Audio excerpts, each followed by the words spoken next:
Less Traveled podcast. I'm your host, Hilary Haron, and today we have with us Nicole Lapin. I am a huge fan and have been for many years, so this is the most epic episode for me. Nicole, thank you so much for joining us today. Wow, what an introduction. Thank you, Hilary. I'm honored.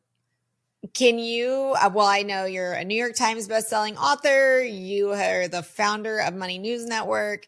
Can you give us a little bit more of your resume? Oh my gosh.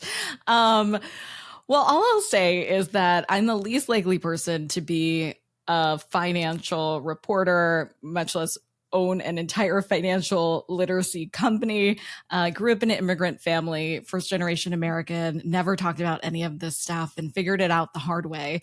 I actually started on the floor of the Chicago Merc in Chicago, which I thought was a mall at the time.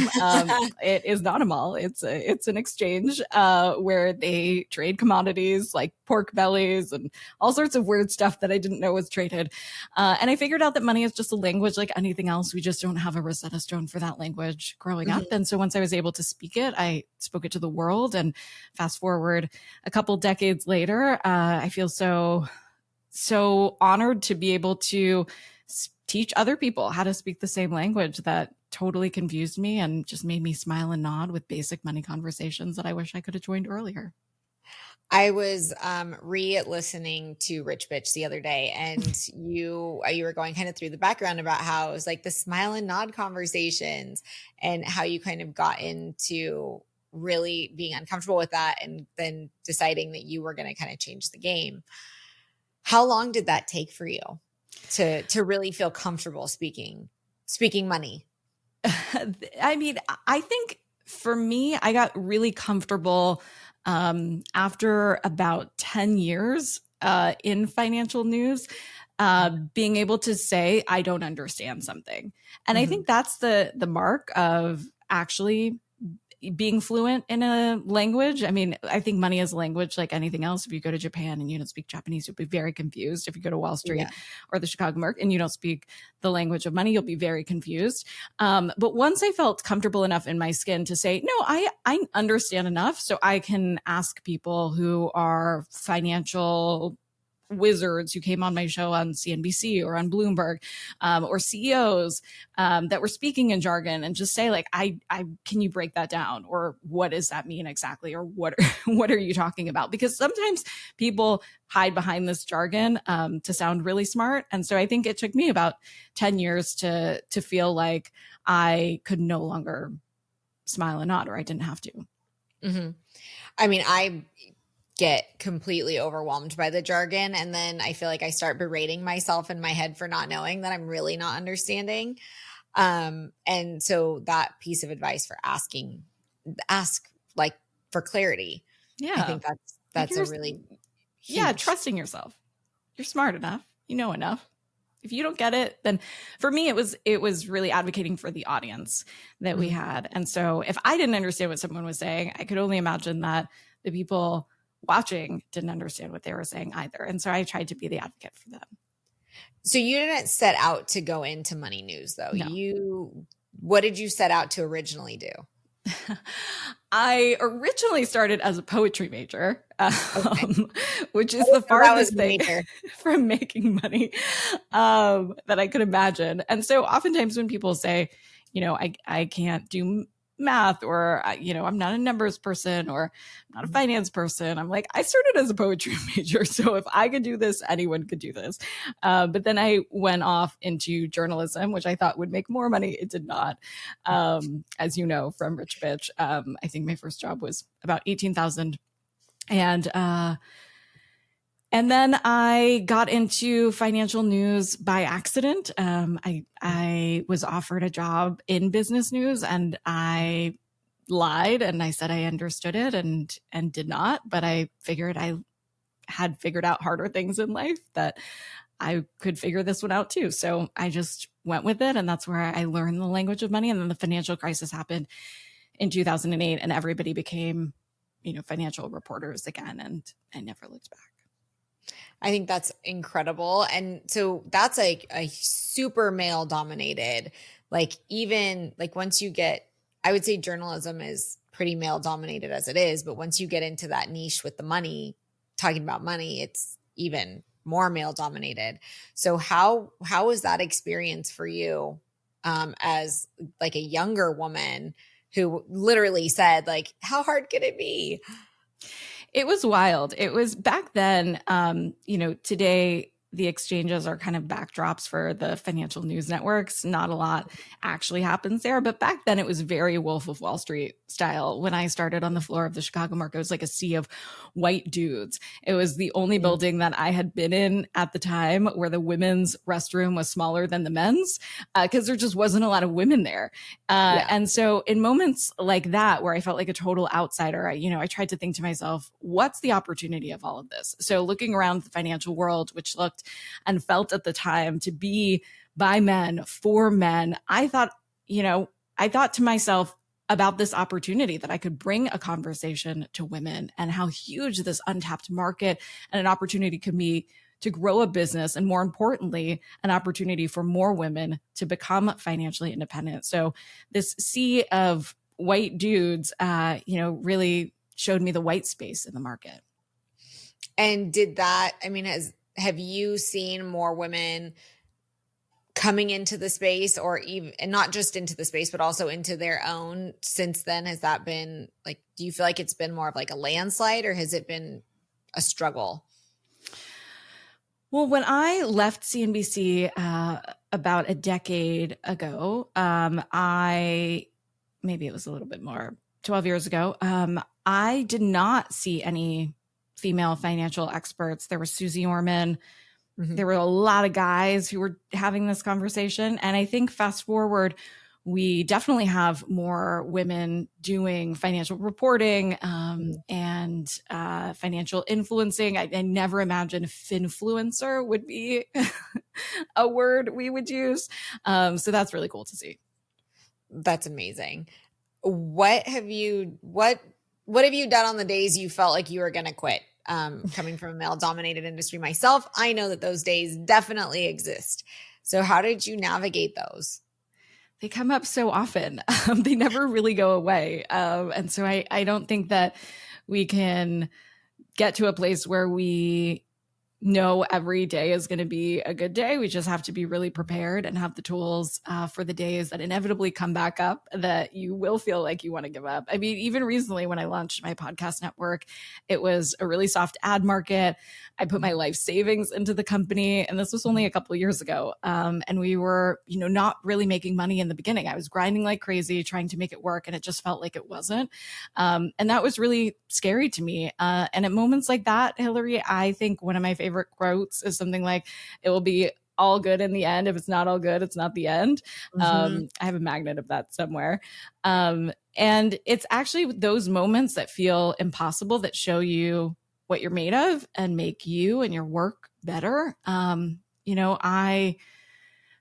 think that we all have moments like that. And right now it feels very distant from where we are today. But, I think that inevitably that will happen again. And hopefully I'll be ready.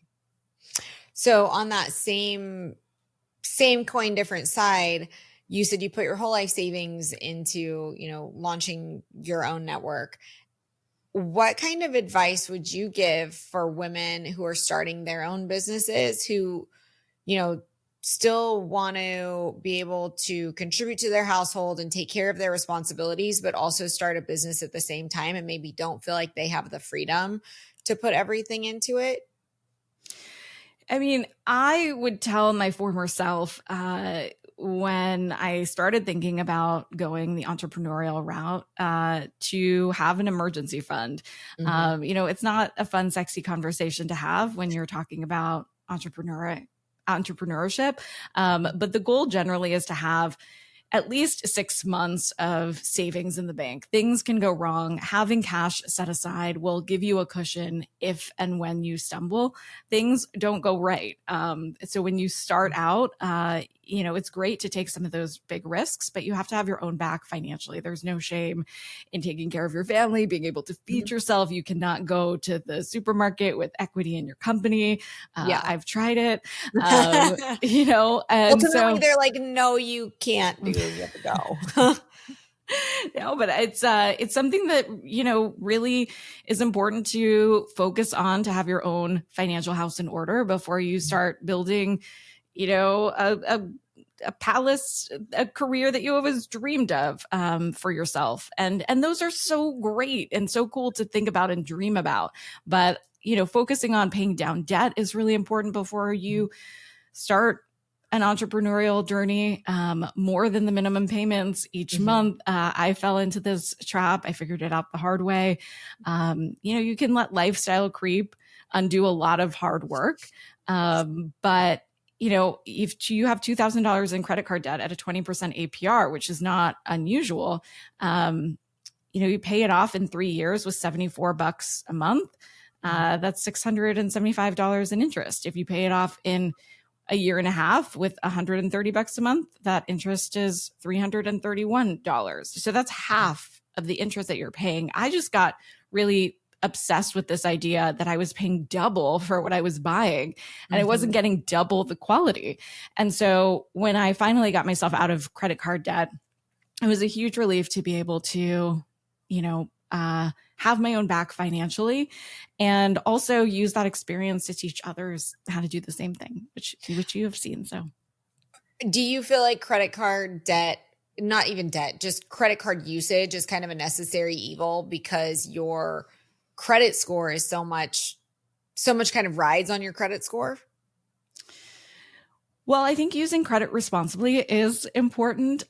Building a credit history is also important. So using it responsibly. I love credit cards. They give you great protections, right? They give you purchase protections that debit cards and cash don't. And so when I was growing up, we used cash and checks and things that didn't protect you in the same way. So when I first got a credit card, I went crazy. But using it responsibly is really important. You're right, to building credit history and doing some good credit hygiene for yourself. I have kind of a little bit of I'm jumping ahead a little bit. Because I think there's a topic that I want to address that I have a lot of friends close to me who are in dual income households, but they out earn their husbands, and managing money in those type of dynamics can get kind of stressful. And I realize I would advocate that everybody's situation is different and they have to come up with their own solutions. But do you have any tips for those types of situations in making lives cohesive, while still being able to manage and enhance your individual financial situations? I mean, first of all, anyone who belittles you to soothe their own financial ego isn't worth your time. So if anyone's trying to make you feel bad about earning more money, look for someone who has the respect that you deserve, and is able to contribute to, beyond what money can buy. And I think it's true for everyone, regardless of the size of their paycheck. It's important to talk about money and housework with your partner. It's not the sexiest or easiest conversation, but it's important to make sure that you're on the same page. It will save you a lot of heartache. It will save you fights in the future. And, if you and your partner are both entrepreneurs, make sure you have a prenup. This is especially true if you're co-owners in a business or have shared assets like a house. Prenups are important, even when you do fulfill your marriage vows and you are, that notebook couple and you die together till the very end.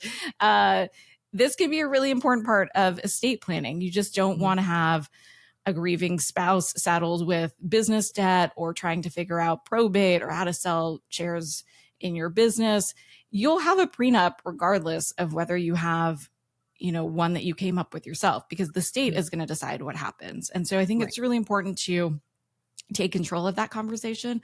Oftentimes women are nervous about this conversation. And they say like, oh, he's making me sign a prenup. Like, no, I mean, have a prenup ready to go. We're marrying Right. later. We have our own assets, which is awesome. And we want to protect ourselves. And so we don't go into, getting car insurance as crash planning or home insurance as imagining your house is going to burn down.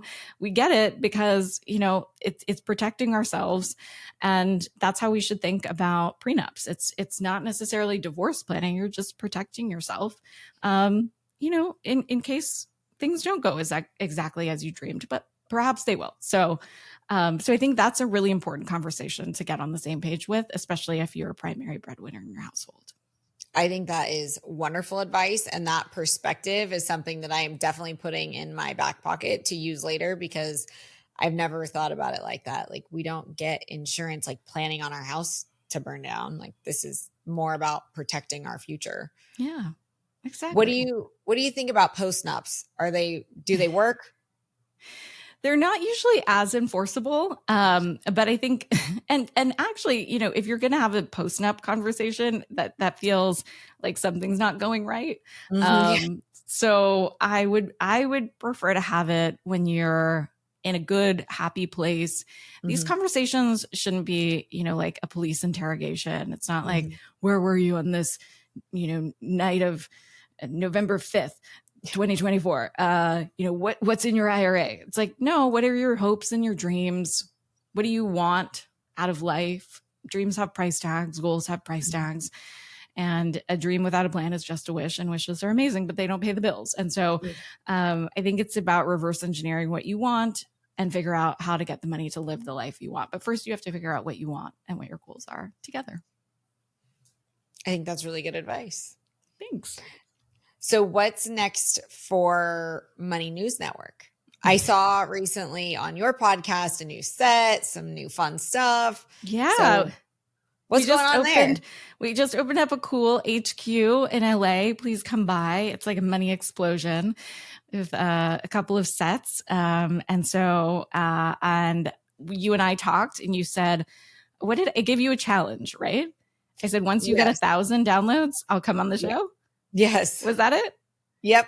That was it. So I'm super proud of you. And I think that, podcasting is only growing, and we're just trying to have a larger slice of that growth, and just double down on what we do best. We'll never be a network, that talks about, makeup and sexy time and all that. Like, they're great networks that do that and focus on gossip and things like that. But we're really laser focused on being a financial business podcast network first. And that didn't exist. It didn't exist, when I started it. And we hope to, be the gold standard for what financial literacy looks like, especially in this growing platform that we, put our stake in a meaningful way a couple of years ago, and hopefully it'll continue to grow.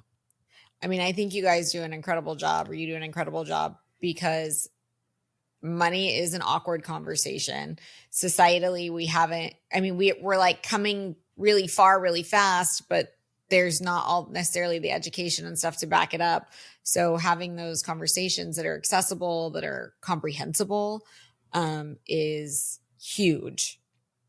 I agree. I think that the podcast experience, as you now know, is very intimate. And I sort of came up in my career on TV, and that was the medium that I was most comfortable with. But trying to figure out what resonates more in audio, I mean, it's more of an intimate experience. Like, you're actually in somebody's ear hole if they're wearing AirPods, right?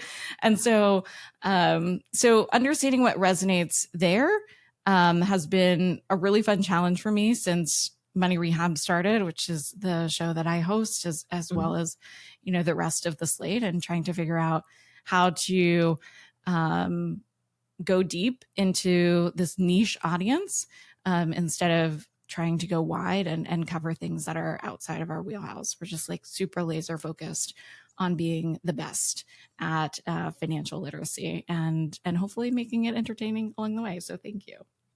What are some basics for for people who are, or women specifically, who are just trying to start figuring it out? What are like some basic pieces of advice that you would give to them? Like where to start?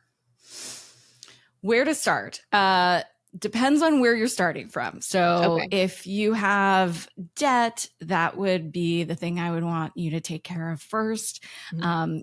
Oftentimes when I go to live events, a question I often get asked is, how can I buy a house?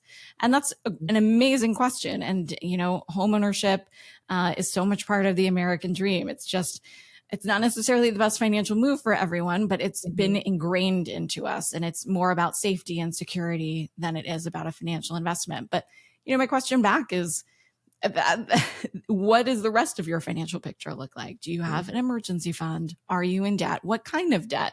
And high interest rate debt will snowball out of control. I saw that firsthand.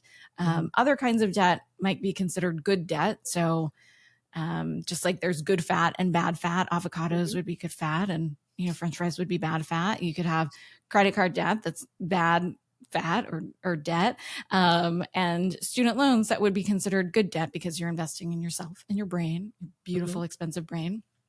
And so I have more questions about a specific situation, but I think what the pandemic showed us is that, like, I wasn't joking around when I said get an emergency fund. The Yeah. emergencies happen. And so I think uh we've seen unfortunately firsthand what it's like to go through an emergency on all different kinds of levels. On macro level, I'm sure we've had micro emergencies too, and collective financial trauma. We all go through our own financial trauma, whether it's with our family or perhaps friends. It impacts how you approach money. If your friends spent frivolously, or if your Yeah. mom hid purchases from your dad, like, you're watching all of those things. And so, on a macro level, I also went through the housing crisis as you did, Mhm. and the dot-com era, and that's affected how I looked at homeownership myself. I saw my house foreclosed on, my childhood home. And so I think it's about becoming really honest about what impacts how you view finances, tackle Mhm. it at the root. And we say on Money Rehab all the time that the only financial problem you can't fix is the one you don't admit you have. So whatever your issue is, just come clean about it. Not to anyone else. I come clean about all my issues to everyone all the Yeah. time, but just to yourself. That's a good first Yeah. step. The first step, at least tell yourself in the mirror. That's right. And earlier you mentioned lifestyle creep. So the way I understand lifestyle creep is like buying some things you can't afford, making that work, and then buying some more things you can't necessarily afford, and then making that work, and then that kind of spiraling out of control. Yes. Or your nice to haves become your need to haves. And as you make Mhm. more money, you're actually saving less money or investing less money.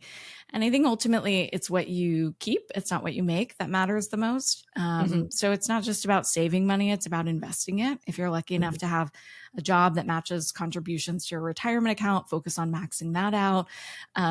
Using someone else's cash to double your investment is the fastest way to grow your own money. So take advantage of accounts like that are tax advantage, like Roth IRAs, and actually invest the money. You work really hard for your money. I think it's time to return the favor. So not just having your cash sit there.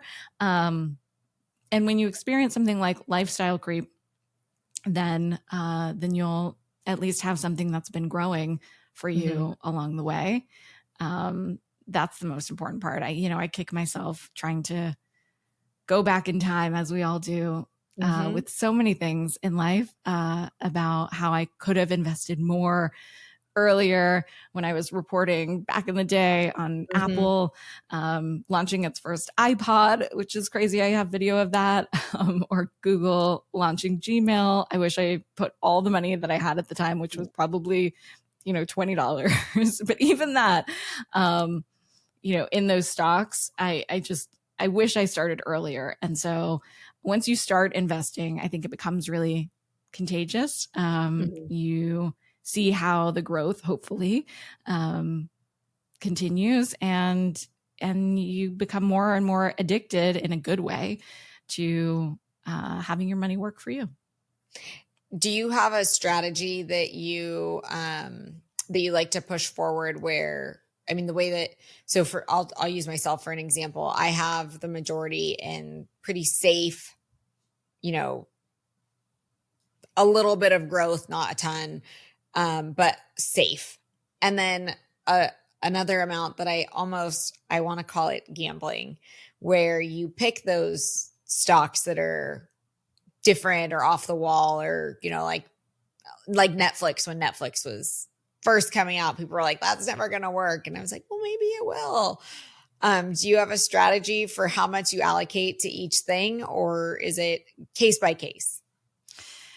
That's a great question. I think of, sort of fun investments as the money that you aren't going to need for whatever your next goal is. So if you're saving to buy a house, or if you want, this awesome retirement, first get to those goals with the safe stuff. And then if you have more, that's amazing.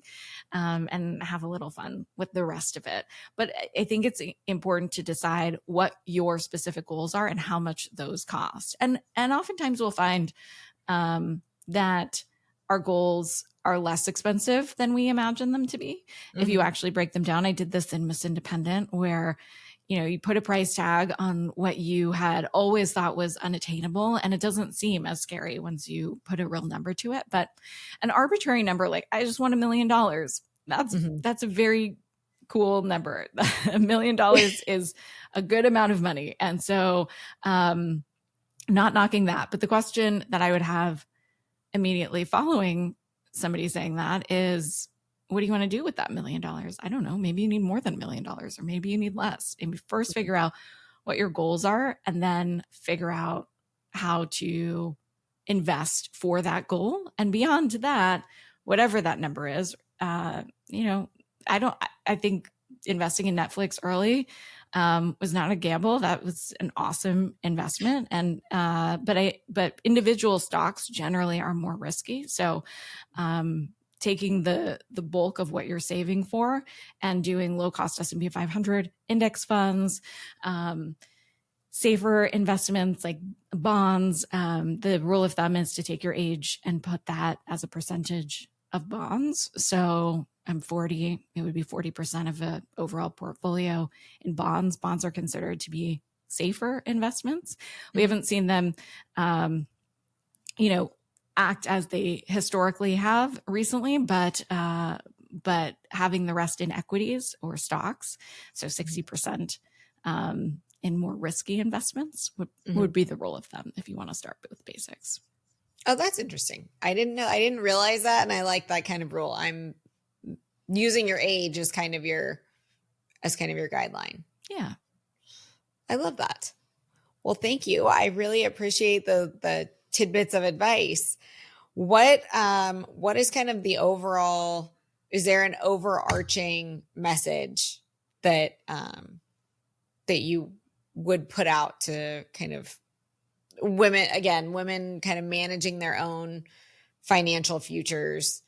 I mean, the rule of thumb about age is really good. I'm not sure how to phrase what I'm trying to ask. Like, what's your catchphrase? What's the piece of advice that you would leave listeners with? The piece of advice I would leave listeners with is to just go through and have knowledge of what you're dealing with. We really suffer, as I said, more in imagination than in reality.